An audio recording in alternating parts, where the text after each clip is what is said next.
Hello दोस्तों, स्वागत है आपका हमारे YouTube चैनल पर। तो हम पढ़ रहे थे सिंधु घाटी सभ्यता। सिंधु घाटी सभ्यता के हमने सारे नगर घूम लिए थे। ठीक है, आज हम बात करने वाले हैं सिंधु घाटी सभ्यता की सामाजिक, आर्थिक और राजनीतिक व्यवस्था के बारे में। तो सबसे पहले हम इसके ऊपर बात करेंगे सामाजिक व्यवस्था की। तो हेडिंग डाल लीजिए आप सभी लोग, सामाजिक व्यवस्था। अब यहाँ की सामाजिक व्यवस्था कैसी थी? तो सामाजिक व्यवस्था में जो यहाँ के लोग थे वो बहुत शांतिप्रिय हैं। शांतिप्रियता का हमें पता कैसे चलता है कि जब इन शहरों की खुदाई की गई तो देखा गया कि यहाँ से जो हथियार थे, बहुत ही कम मात्रा में यहाँ से हथियार मिले हैं। इतने हथियार मिले हैं जिससे बस कुछ, जैसे अगर शहर है, व्यापारियों का शहर है, तो रक्षा करने के लिए भी कुछ लोग चाहिए होंगे जो आपराधिक गतिविधियों को नियंत्रित कर सकें। तो बस उतने ही हथियार मिले हैं। ऐसे हथियार नहीं मिले जिनका काम युद्ध में किया जा सके। तो यहाँ से हमें युद्ध और के तो किसी भी तरह के कोई भी उल्लेख नहीं मिलते। इस वजह से माना जाता है कि यहाँ के लोग बहुत ज़्यादा शांति प्रिय हैं।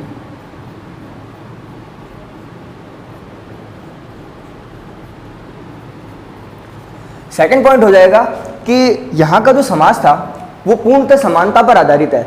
मतलब यहाँ पर औरतों और आदमियों के बीच में बहुत कम अंतर है, अंतर है ही नहीं, ना के बराबर है। तो समानता पर आधारित समाज।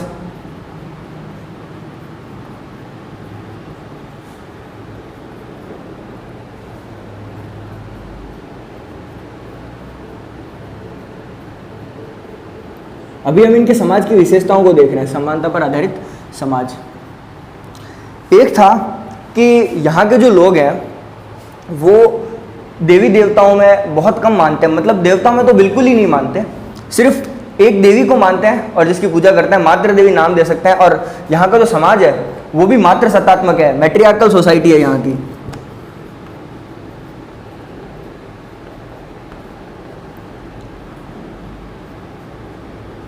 मातृ सत्तात्मक समाज,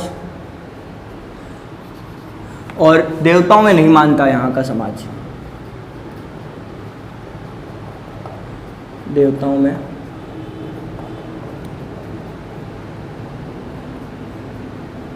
में नहीं मानता। ठीक है, आगे चलते हैं। अब देखते हैं हम यहाँ का सामाजिक वर्गीकरण।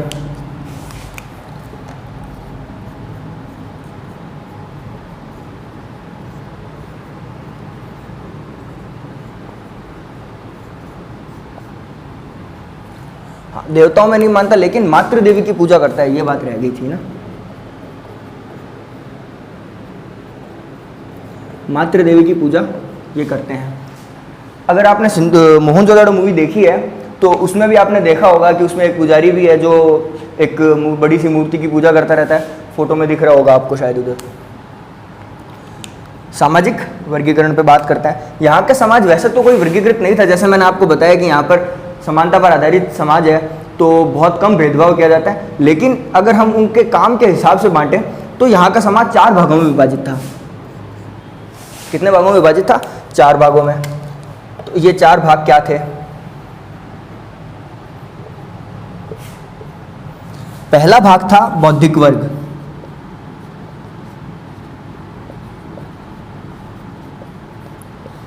पहला भाग था बौद्धिक वर्ग। अब यहां से हमें बहुत सारे अभिलेख मिले हैं, ठीक है, और मोहरें भी मिली है जिन पर कुछ ना कुछ अंकित किया गया है। तो ये तो हम मान ही सकते हैं कि यहाँ के लोग पढ़ना लिखना तो जानते ही होंगे। तो एक वर्ग वो होगा जो पढ़ना लिखना जानता होगा, जो इन चीज़ों का लेखा जोखा रखता होगा। ठीक है, एक वर्ग है व्यापारी वर्ग। क्योंकि इस समाज में हमें बहुत ज़्यादा व्यापार के उल्लेख मिले हैं, यहाँ तक कि इंटरनेशनल ट्रेड के भी साक्ष्य मिले हैं। तो एक वर्ग जरूर व्यापार करता होगा।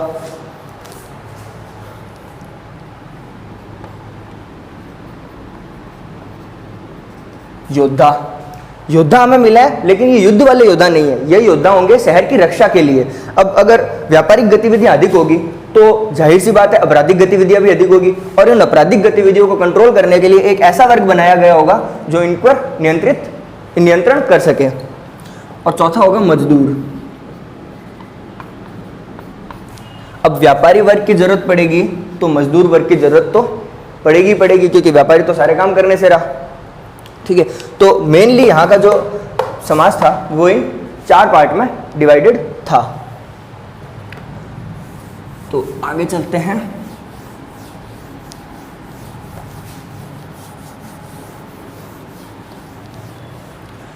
अब हम देखते हैं कि यहाँ की लोगों की प्रजाति क्या थी। इंसानों में भी प्रजातियां होती है।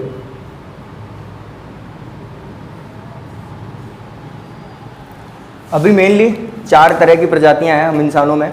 कॉकेशॉइड, निग्रोइड होते हैं जो ब्लैक होते हैं एकदम, और मंगोलॉइड ये जो अपने मिडल ईस्ट क्या नॉर्थ ईस्ट वाले जो लोग हैं, या फिर चाइना वाले जो लोग हैं, ये सब मैंडेरिन्स हैं। मैंडेरिन्स नहीं, मैंगोलॉइड्स हैं, क्योंकि इनकी आंखें छोटी होती हैं, इनके बाल एकदम ब्लैक होंगे और सीधे स्ट्रेट होते हैं इनके बाल एकदम।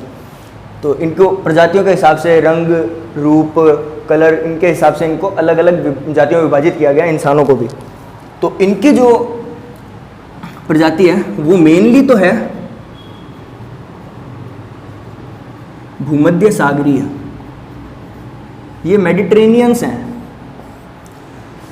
भूमध्य सागरीय हैं। लेकिन इसके अलावा अलग अलग आर्कियोलॉजिस्ट ने इसके ऊपर अलग अलग राय भी दी है। मेन तो ये भूमध्य सागरीय थे ही, बाकी इसके अलावा इन्हें प्रोटो ऑस्ट्रेलॉइड भी बोला गया।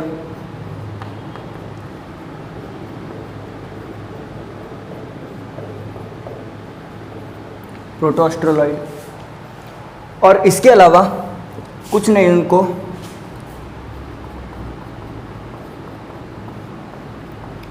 मंगोलॉइड बोला, और कुछ ने बोला अल्पाइन।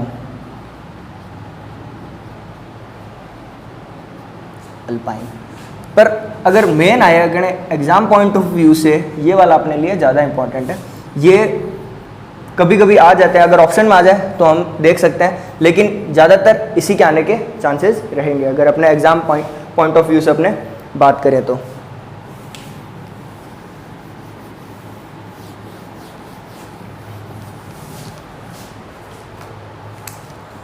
अब बात करते हैं इनके धार्मिक समाज के।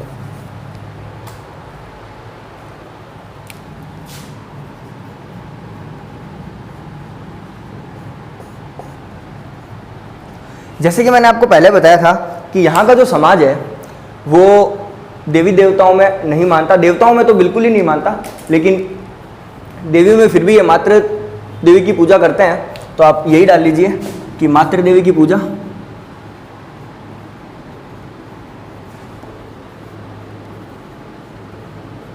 मातृ देवी की पूजा तो यहाँ का समाज करता ही है। इसके अलावा यहाँ का समाज जो है वो कुबड़ वाला जो बैल है उसे बहुत पवित्र मानते हैं।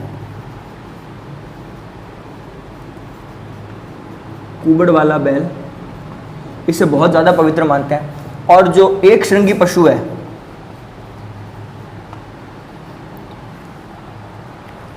क्या लिख दिया ये, राइटिंग यार बहुत खराब है।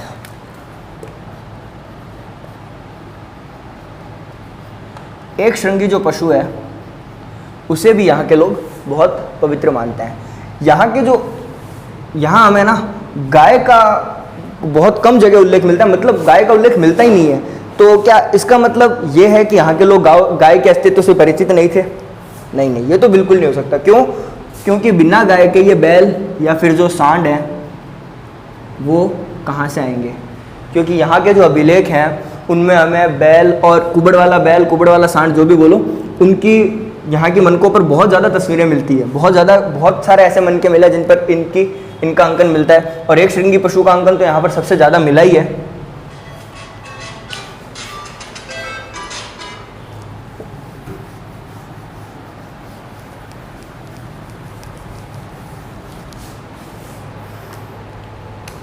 आगे चलते हैं। धार्मिक प्रवृत्ति के बारे में हम पढ़ चुके हैं। अब हम देखते हैं कि यहाँ के लोग मनोरंजन के लिए किन किन साधनों का प्रयोग करते थे।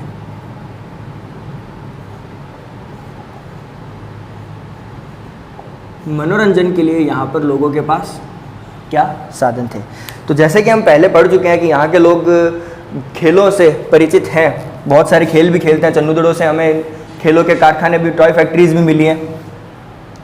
तो मेनली जो यहाँ के खेल थे उनमें हम मछली पालन, मछलियों को पकड़ना,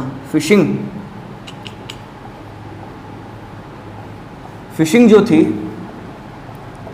वो इनका सबसे बढ़िया मनोरंजन का साधन था। जब भी ये लोग फ्री होते थे फिशिंग करने के लिए पहुंच जाते थे।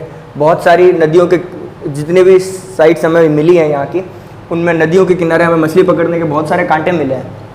तो जिससे पता चलता है कि यहाँ के लोग मछली पालन भी करते होंगे और मछली पकड़ना उनका शौक भी रहा होगा।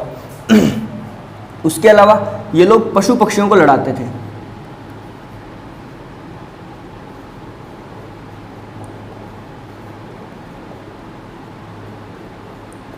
पशु पक्षियों की लड़ाई करवाते थे, यह भी इनका एक मनोरंजन का साधन था। इसके अलावा चेस तो खेलते ही थे, साथ में पासा, चौपड़, इन जैसे खेलों से भी ये लोग परिचित थे और अपने मनोरंजन के साधनों में शामिल करते थे। आगे हम देखते हैं सिंधु घाटी सभ्यता की राजनीतिक व्यवस्था।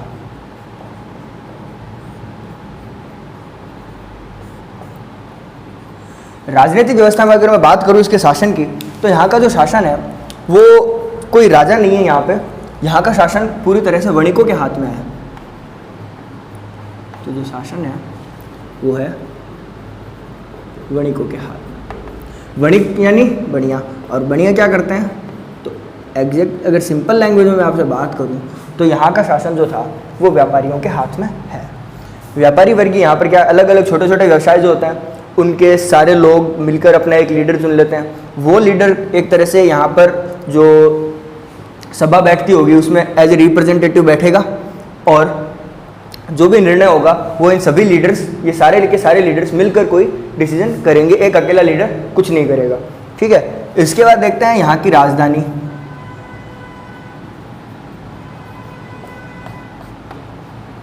राजधानी यहाँ की हड़प्पा है, जैसे कि मैंने आपको पहले भी बताया था।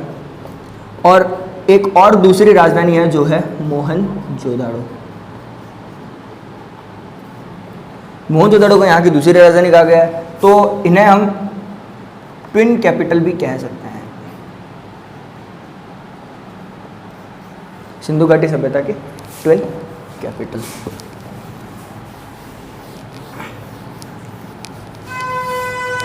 अब देखते हैं हम इसकी अर्थव्यवस्था।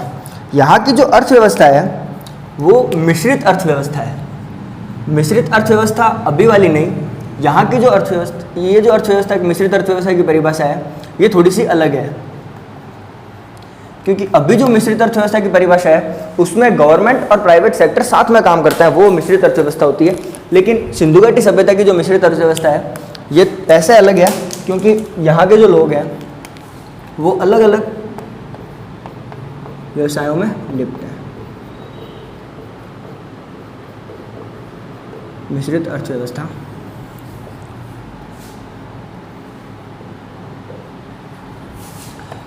क्योंकि यहाँ के लोग कृषि भी करते हैं, यहाँ के लोग बाह्य व्यवसाय जो है इनका वो आंतरिक और बाह्य दोनों तरह के व्यवसाय करते हैं। और उसके अलावा यहाँ के लोग पशु पालन भी करते हैं। इस वजह से इस व्यवस्था को मिश्रित अर्थव्यवस्था कहा गया है। अब जो कृषि है, कृषि जो है इंडस वैली सिविलाइजेशन की बैकबोन है, रीढ़ की हड्डी है, backbone of IVC Indus valley civilization. कृषि में यहाँ के लोगों ने सबसे पहले क्या उगाया वो हमारे लिए इम्पोर्टेंट है। तो सबसे पहले जो उगाया गया था इनके द्वारा वो था कॉटन, कपास।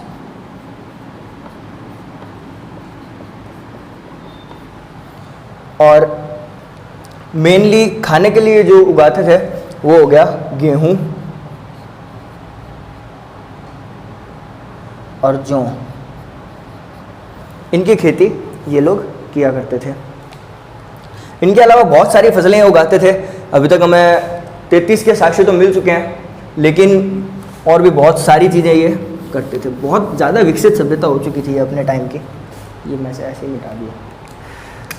व्यापार में जैसे कि मैंने आपको बताया कि ये आंतरिक और बाह्य दोनों व्यवसाय करते थे। तो यहाँ का जो इंपोर्ट एक्सपोर्ट है उनमें जो निर्यात है इस टाइम का वो आयात से बहुत ज़्यादा है। ये लोग बाहर से कच्चा माल मंगवाते थे, जैसे सोना, तांबा, पीतल, ये सब मंगवाते थे।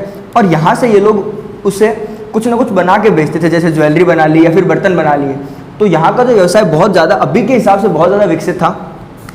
अभी हमारा जो इंडिया का निर्यात है वो कम है और आयात ज़्यादा है। हम लोग क्या करते हैं, अभी हम बना बनाया माल मंगाते हैं, निर्मित माल मंगाते हैं। लेकिन यहाँ के जो लोग थे ये हमारी अर्थव्यवस्था से उल्टे थे। यहाँ के लोग कच्चा माल मंगवाते थे और बनाकर वापस भेजते थे। तो कच्चा माल सस्ता मिलता था तो मंगाने में कम खर्चा होता था, लेकिन जब इनको बना के भेजेंगे, बना के बेचेंगे वापस, तो उससे ज़्यादा पैसे आएंगे। तो अर्थव्यवस्था के मामले में, इस मामले में यह हमसे बेहतर थे, आज की सभ्यता से बेहतर थे। पशुपालन में वही, ये लोग मछली पालन करते थे, उसके अलावा गायों को पालना, बकरी पालन, ये सब सारे, मत्स्य पालन, ये सब किया करते थे।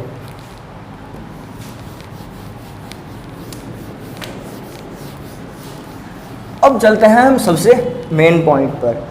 अब बताएंगे हम इनके नगर की विशेषता, नगर स्थापत्य।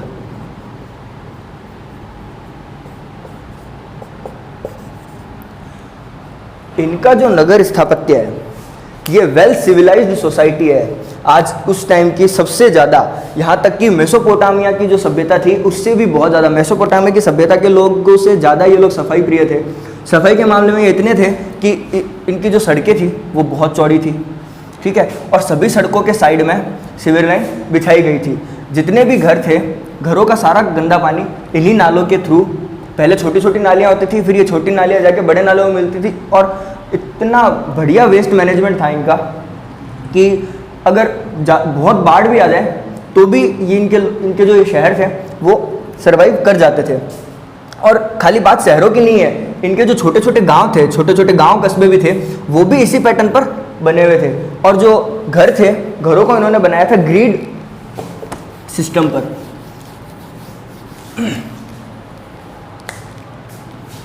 Grid system in the sense ये वाला, ये बीच में जाएंगी सड़कें, सारी सड़कें एक दूसरे को समकोण पर काटेगी, ठीक है।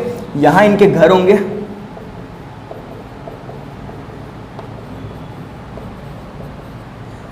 ठीक है, और ये बीच में जो सड़कें हैं वो सारी ऐसे नहीं कि छोटी छोटी गलियां हैं, ये सब चौड़ी चौड़ी सड़कें हैं। और इनके जो घर के रास्ते थे वो सड़कों की तरफ ना खुल के पीछे की तरफ खुलते थे। इसका एक एक्सेप्शन है, एक्सेप्ट लोथल। लोथल में जो घरों के रास्ते थे वो आगे की तरफ ही खुलते थे। और इनकी जो नालियाँ थी, घरों से जो वाटर वेस्ट मैनेजमेंट के लिए जो नालियाँ बनाई थी इन्होंने, वो सभी की सभी पक्की ईंटों की बनी हुई होती थी। इसका भी एक एक्सेप्शन है, कालीबंगा। कालीबंगा से हमें पक्की ईंटों की मिली तो है, लेकिन साथ में उन नालियों में इन्होंने लकड़ी के पट्टे भी लगा के रखे थे, बड़े बड़े साइडों में, जो नाली की साइड होती थी वहाँ लकड़ी के पट्टे लगाए हुए थे। और इन लकड़ी के पट्टों को ना जैसे ही थोड़ा सा खराब हुआ हाथों हाथ बदल दिया जाता था, क्योंकि है ना जब इन पट्टों की जांच की गई तो इनमें से कुछ तो नए थे और कुछ थे जो पुराने थे। अब ये नए पुराने कैसे होंगे, जब नाली एक ही टाइम पे बनी है तो पूरी नाली एक साथ जब बनी है तो कुछ नए कुछ पुराने कैसे हो सकते हैं। इसका एक ही सबूत होगा कि कुछ जो थे अगर खराब हो गए तो उनको हाथों हाथ बदल दिया जाता था। सफाई व्यवस्था में ये लोग बहुत ही ज़्यादा वो थे सफाई को लेकर। बात कर रहे थे इनके नगरों की। इनके जो नगर हैं वो मोस्टली दो पार्ट में डिवाइड थे, जैसे कि मैंने आपको पहले भी बताया था कि इनके जो सारे नगर थे वो दो पार्ट में डिवाइड होते थे। ये एक होता था पश्चिमी भाग, पश्चिमी भाग इनका ऊपर, थोड़ा ऊपर होता था, नॉर्म जो पूर्वी भाग है उससे ऊपर होता था, और ये छोटा होता था क्योंकि ये जो है ये वो इलाका होता था जो दुर्ग वाला होता है, इसकी किलेबंदी की गई होती थी हमेशा, ठीक है। और जो पूर्वी भाग होता था वो बड़ा होता था और नीचे होता था, थोड़ा पश्चिमी भाग से थोड़ा नीचे की तरफ होता था। यहाँ माना जाता है कि आम जनता निवास करती होगी और जो मेन शहर है वो यही होता था, ठीक है। ये दुर्ग वाला इलाका पश्चिमी, और ये जो पूर्वी इलाका होता था वो आम जनता के लिए बसाया गया होता था। और जो पश्चिमी इलाका है वहाँ सारे एडमिनिस्ट्रेटिव लोग होते थे और उसकी किलेबंदी की गई होती थी। अब इसका एक एक्सेप्शन मैंने आपको बताया था, चन्हुदड़ो में शहर की कोई किलेबंदी नहीं की गई थी। और एक इस पूरे सिस्टम का एक एक्सेप्शन था धोलावीरा। जो धोलावीरा शहर था वो दो पार्ट में नहीं होकर तीन पार्ट में डिवाइड था। धोलावीरा जो था वो तीन पार्ट में डिवाइड था, जिसमें एक था दुर्ग वाला इलाका, एक था आम जनता के लिए और एक था बाजार के लिए। वो हमने जब धोलावीरा पढ़ा था तो उसमें भी जान लिया था। नगर विशेषताओं के बारे में हम पढ़ चुके हैं। तो यहाँ हम समाप्त करते हैं सिंधु घाटी सभ्यता, ठीक है। हमने सिंधु घाटी सभ्यता के बारे में जितना ज़रूरी था वो सब कुछ जान लिया। इससे बाहर क्वेश्चन मेरे हिसाब से नहीं आएगा तो भी आप ऑप्शन से भी उनका आंसर कर पाएंगे। तो यहाँ हम सिंधु घाटी सभ्यता को ख़त्म करते हैं। कल से हम पढ़ने वाले हैं वैदिक सभ्यता, ठीक है, जिसमें हम वेदों के बारे में थोड़ा बहुत जानेंगे, ऋग्वेद, सामवेद, यजुर्वेद और अथर्ववेद। और इसके साथ हम पढ़ेंगे कि वैदिक काल में सामाजिक स्थिति क्या थी और कैसी थी। ठीक है, thank you, have a nice day.